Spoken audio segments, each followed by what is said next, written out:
Hey neighbor, come on in and have a seat and let's talk gardening. Welcome to the Row by Row Gardening Show, the best dadgum gardening show on the internet, where we talk about gardening, a little bit of cooking, and growing your own food. Now sit back and enjoy. I'm Greg. I'm Sheila. And we want to welcome you, and you know what? July is here before we know it.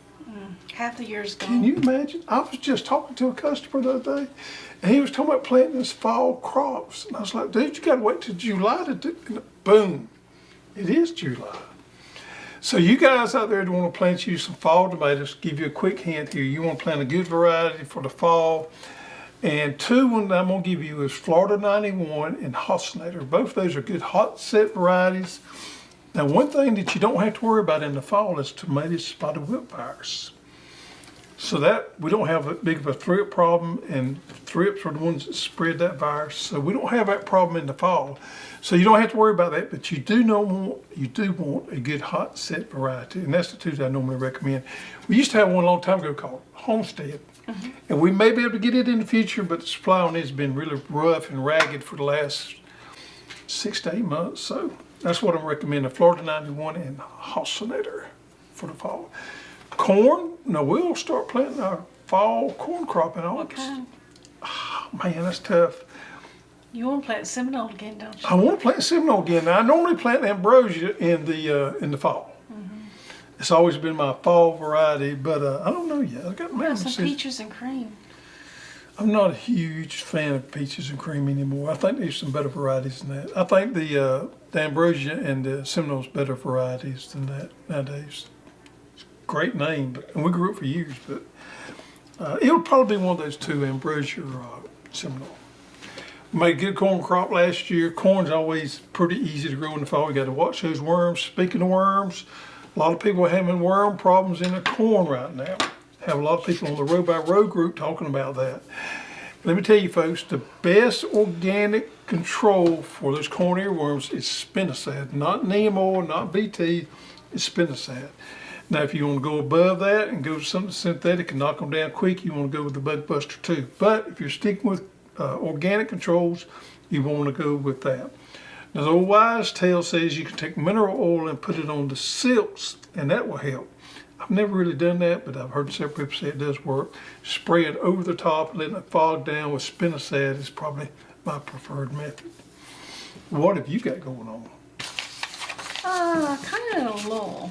A lull? A lull, yeah. So you pulled your tomatoes out of your raised beds against my recommendation. Yeah. The wind had got them. I was getting little disease problems. So it's so dry.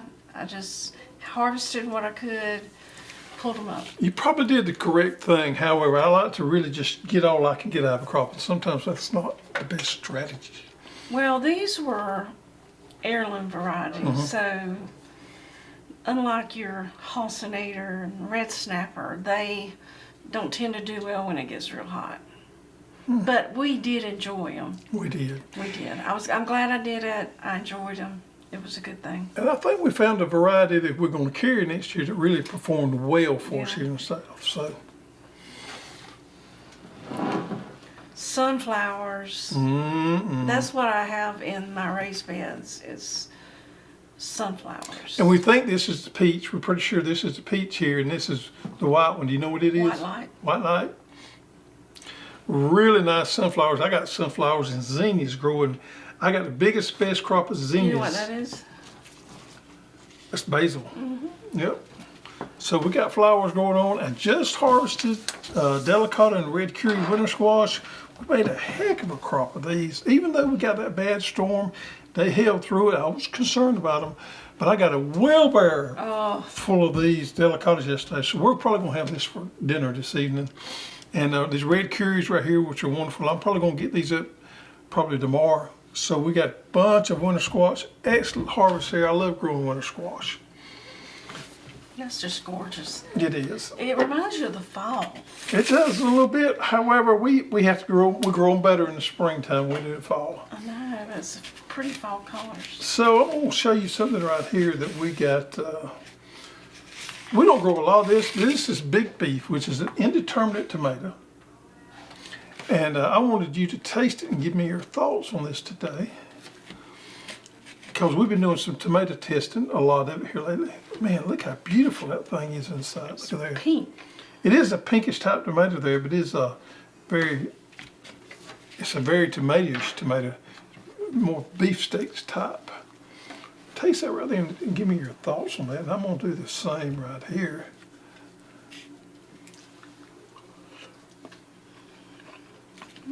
That's good. It's got the acidity on It it. does. It has more acidity than maybe some of the other varieties. It is an indeterminate, folks. It's not one that I grow just that, but I normally grow some big beef every year. Another good variety is Better Boy, but for some reason or another, I love the big beef I like better. that. I want to show people a little something we got going on. This is kind of a teaser. This is a variety we've been working with this year, and we're going to have it for next year, I hope.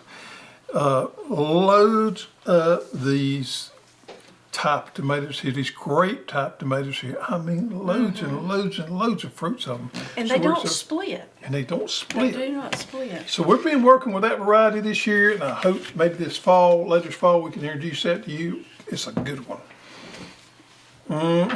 Okay, so these are the fermented cherry tomatoes Yeah, let's get that out of the way where everybody can see.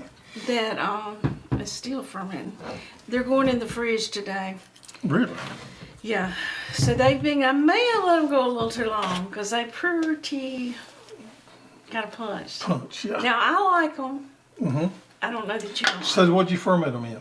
Just salt. Just salt. Well, salt, onion, garlic, and maybe some basil.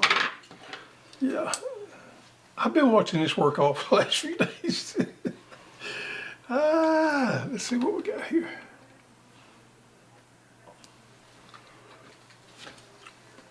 Wow.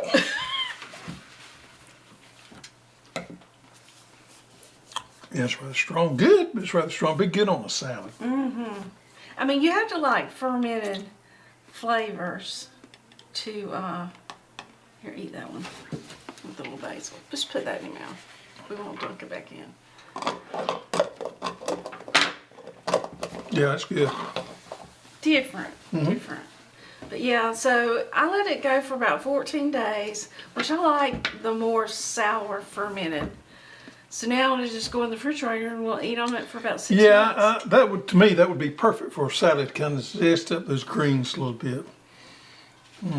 Good stuff there. All right, so we're going to talk about today, why do we garden? You know, this is an interesting question here we posed to ourselves.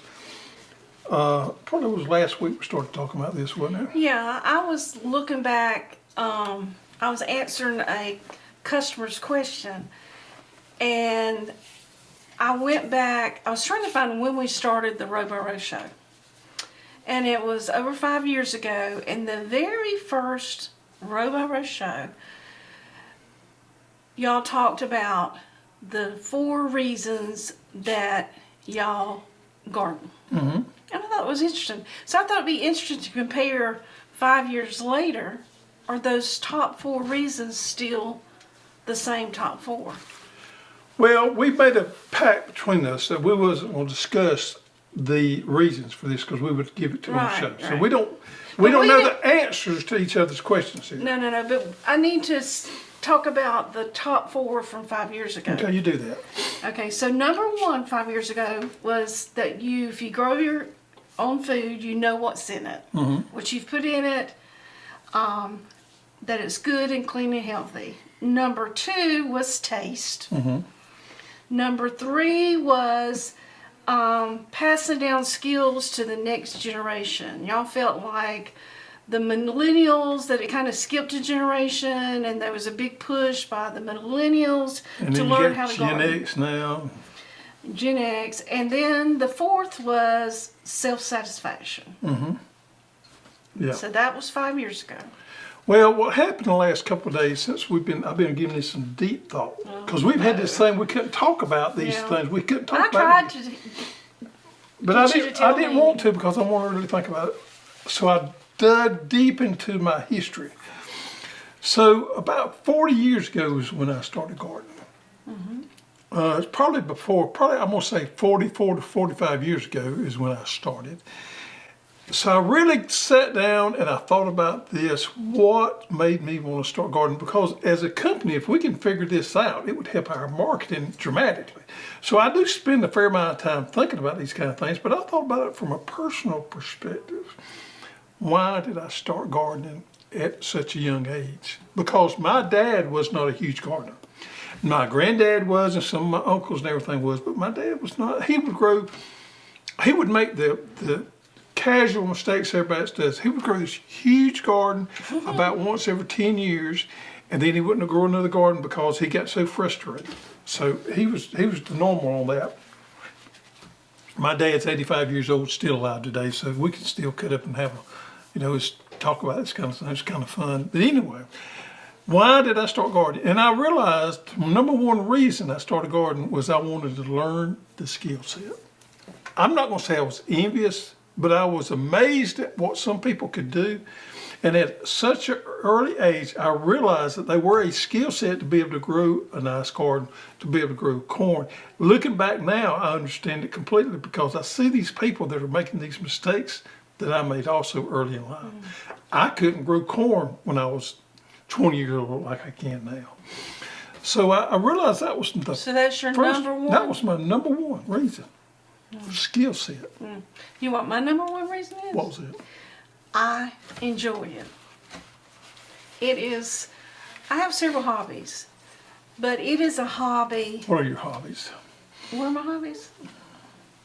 I like to paint. I like to cook. I like to make wine. And garden. And garden. But garden is very, and Which one takes the majority of your time? gardening. And I got to thinking about, why I like to garden. It's, to me, it's instead of going to the gym, it's a great way to get your physical activity in. Whether you're out there, because I walk through there every morning and every night, pull a few weeds, water, it just gets you moving. It just keeps you active. And mentally, garden is known to help with anxiety and depression. It does. If you get out there and work hard in that garden and sweat down and get tired, I can promise you won't have a problem going to sleep at night. Yeah, and also it challenges you mentally because you're researching stuff. You're trying to learn new stuff. So. Yeah, and it's not that expensive a hobby, or it can be expensive, but you can do it on a low level, so that costs a whole lot of money. So I just enjoy it. It's my thing. It can be open to pretty much anybody with any income level there. So what's number two? Number two for me, now this is going back, and I'm trying to realize this from an early age, not now, because I feel like now is different than it was back then. I want to go back and think about when I started gardening. Number two for me, and this is still important today, but this was really important back then because now I take some things for granted. Self-sufficiency. To be able to be more self-sufficient, and I know this is a cliche and it's all out there on the internet, but it actually was a big concern of mine to have more that we could do for ourselves instead of dependent upon other things. And that was number two. Self-sufficient is a big one for me. So my number two is the taste of those fresh vegetables. Just take tomatoes, for instance. If you've never went out to the garden and picked that fresh tomato in the summer, in the heat of the day, when all those sugars are so enhanced, and you just taking a bite of it, you never ate a true tomato. And that's true with a lot of the vegetables too, but tomatoes are probably the one that really shows it the most. Yeah, and I love going out in the garden. You love going out there and busting up 3 to 4 watermelons at a time and eating the heart out. But I think about the garden peas, the carrots, the stuff that you just go out there can eat. What about that sun sugar tomato that you can pick man. up there? Yeah, I find myself eating more of those. Yeah. So to me, it's the taste, the flavor. I know what's in it. I know what the input is. I know what the output's going to be. Yeah, so number 3 for me would be enjoyment. So we're kind of going the same route here, but we have different lists because I think third on the list would be enjoyment for me. I've always enjoyed doing it. It's something that if you don't enjoy doing, you're not going to do a good job. So being able to enjoy a hobby, I think you put more effort into it and you go out there with a different attitude. I mean, even when I got a weed in the garden, I kind of enjoy that. Mm-hmm. Now, to me, it's a solitude type thing. I like the garden by myself. I don't like nobody up there but me and my dog when I garden. And you realize this because sometimes you come up there and I don't see anything. Right, and I just turn around and leave. Yeah. When I get in my garden, I'm in my happy place with me and Maggie Jane. That's my dog. We get up there and I don't talk. I don't have to communicate. You don't have to deal with it. I don't have to deal with any issues. I can just sit there and do one simple task, and it's cleansing for me to be able to do that. So I do enjoy that, and I try to do it at least once a day, maybe for an hour, hour and a half. I don't every day, but I do try to make it a purpose to go up there every day. And one thing I do, and I know everybody can't do this, but I go work in my garden every morning when I get up. Mm-hmm. I spend about a good 30, 45 minutes in my garden every morning around daylight or right after daylight. And that's also an enjoying cleansing experience to me, kind of 6 minutes. Starts your day off right. It does. You do start your day and end your day in the garden. I do. You do. So my number 3 is food security. You know, with everything that's happened in the last couple of years, and food was scarce, and the supply chain, the cost of food, and that we've always, like I say, grown a garden and put up food, but with the food security, now I'm more intentional, more purposeful. Is that a word? Mm-hmm. Purposeful? It is. I look at what food we like to eat, and that's what I put up. And I try to figure out how much we're going to eat within that year, and I'll put up a little extra, but not too much. So I would say food security. And with that, you can't wait till there's an emergency to start gardening. You need to prepare because everything might die, it might be flooding, it might be hot weather. So you need to start now and start small. Mm-hmm. So that when there is a problem with food and being able to get your hands on it, you know what to do. You have that skill set. Yep, skill set again. Now, number 4 is maybe a little different from yours, but it's kind of on the same one. Cleanliness of food. When I say cleanliness of food, Cleanliness. I mean the actual pesticide use and maybe some other factors in there. Being in the produce industry for a long period of time in agriculture and everything, I realized what some of these vegetables have in them and on them. So for me, a huge issue about growing a garden is being able to grow things I know what was put on them. Not only that, but how they were harvested. A lot of our food contamination, especially with our leafy greens, comes at harvest time. So being able to I harvest just about all my stuff, you and I together, being able to harvest it, being able to grow it, be able to know what was put on there and how clean it is number 4 for me. Cleanliness of contamination of that fruit. Mm-hmm. I think that falls within food security a little bit, maybe a different way. Okay. So my number 4 is I like to garden and participate in the garden community. That's a great one. I never thought about that. So our Row by Row Facebook group is a prime example. How many members do we have? Oh, in the 20-something thousand. So on there you can connect with like-minded people that have the same interests. If you have a question, there's so many people that'll help answer that question, and usually it's good.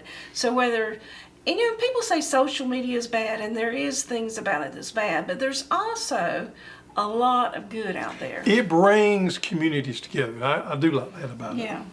So, that's a great one. I didn't think about that, but that is a good one there. And we have met so many nice, interesting people throughout such mechanisms that we have common interests with. Mm-hmm. Yeah. We've met a lot of new people. Mm-hmm. New friends. Yep. So there we have it, folks. You got my 4, you had Mama Hoss's 4. Think about that. Yeah. Yeah, that was good. Yeah. Why do you garden? Yeah. So Why? in the comments, put in the comments below why you garden. What's your top 4 reasons for gardening? And you know, here I am, 58 years old, so my reasons now is different from where they were when I was 18 years old. What I gave you today was my reasons when I started gardening. Mine are now. Yours now, so that's Yeah. interesting. Because I mean, I've gardened since I could walk. Yep.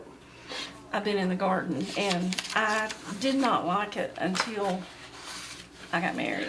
My mother bought me a wheel hoe when I was 16 years old. I'll never forget it. In fact, I still got it. It was one of those old-timey Howard wheel hoes. She bought me one. Yep. You need to show that one day. I do. Yep. You have a plethora of old antique. I do. Yeah. I kind of got a thing for that. You need to do a video on showing all your Oh, old. I do. And I got barnfuls, people, of old, some stuff that's never been used before. Horse-drawn stuff that's never been used before. I went through this stage where I collected that kind of stuff, and I'm past that stage now, but I still got it. And about once every year, I go out there and open the door and I look at it and I shut the door back again. So, yeah. Okay. All right, so the garden of the week this week is a very interesting one. Let's get to that right there. Okay. This is Gina, and she is from Niceville, Florida. You know where Niceville, Florida is at? It's in the Panhandle, Florida, right above Fort Walton Beach. And you know what? This just goes to show you can grow a garden just regardless of what size lot you have. She's got a lot of stuff packed here in this little bitty spot right here. She said the space was grass less than 6 months ago, and it's her first real garden. Mm-hmm. And they got cucumbers, Halsted tomatoes, provided bush beans, Hoss green blaze, second planting. Mm-hmm. Okra, jalapeno, all kind of peppers. That's her Halsted tomato right there. And she's got a huge one. How much did it weigh? 1.2 ounces. 1 pound, 2 ounces. And she said they've had so much that they've been able to provide food for 8 other families. Yep. You know, I didn't think about that. That's a good reason. It is. There's another good reason. Yep. Yeah, I didn't think about that one, but to provide food to other people. Yep. Gina, you're doing a great job down in Niceville, Florida. Keep up the good work, girl. Just like you, a quick learner on how to garden there. She also grows something that we don't sell here that is a Everglades tomato. I heard a lot of people talk about that. Everglade? Everglades tomato, which is a currant type tomato. It grows wild in Florida, and it's a little bitty, they call them tomatoes, but it's a currant. Actually, it's a little bitty small tomato thing. I've had currants before. We don't sell any currant seeds, but I have tried them before. Old goat draw. Old goat drawing. So folks, if you don't know, there's an old goat figurine on the set here somewhere. If you find where it's at, put below in the comments where you found the old goat, and we'll do a drawing next week for this week's winner. And for last week. For last week's winner, it is Cheryl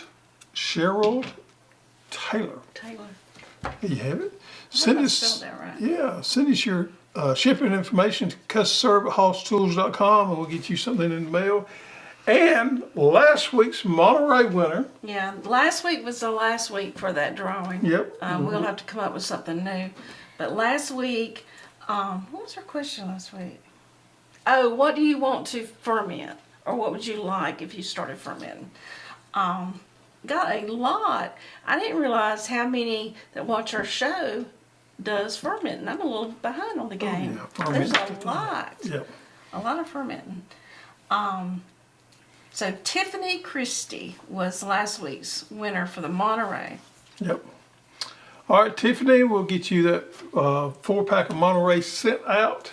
And what about Petals to the Past? Let's Yeah, talk about so that. Petals from the Past is having a YouTube meet and greet September the 9th. And it's in Alabama, about the middle of Alabama. You remember the town it's in, Clanton? Does that sound right? Is it Clanton? Anyhow, it's about the middle part of Alabama. Yeah. We'll have some more stuff on our website. Just Stick It Farms and Head Family Farms are, I think, coordinating it. The last update I got, there was over 35 YouTubers that was going to be there. And they'll be selling their products. And they're also going to have some educational speakers. I think there's 4. I don't have all the details yet. But September the 9th, if you're in that area, be something you don't want to miss. And Petals to Petals to the Path itself is a huge yeah. garden center, so it within itself is worth the trip right there. But they add this to it, it's going to be a great event. We're looking forward to it. We did not get invited to the one in the spring. That was limited to Alabama. That was limited, but we will try to make the one in the fall. Yeah. So we got a busy fall coming up. We do. So the old goat drawing for next week is put below in the comments what. Not where they found the old goat. Yeah, I forgot about that. Got to put where the old goat is. But we do want you to put it down in the comments below about your experience with gardening, why, and you just limit it to one if you would. Yeah, we might have a prize next week. Let's do Just that. tell us and why you garden. What maybe brought you there and got you into gardening. And that's be really interesting for us because I think a lot of people have different situations. We can do another garden. Sure. Another drawing, I mean. Yeah. All right, folks, thank you for joining us.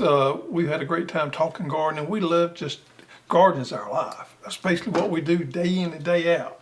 I spent earlier this week, 4th of July, I spent half my day gardening. I did too. Yeah. So. Oh, and he put up my grapevine. Oh, no. Planted my grapes. Yeah.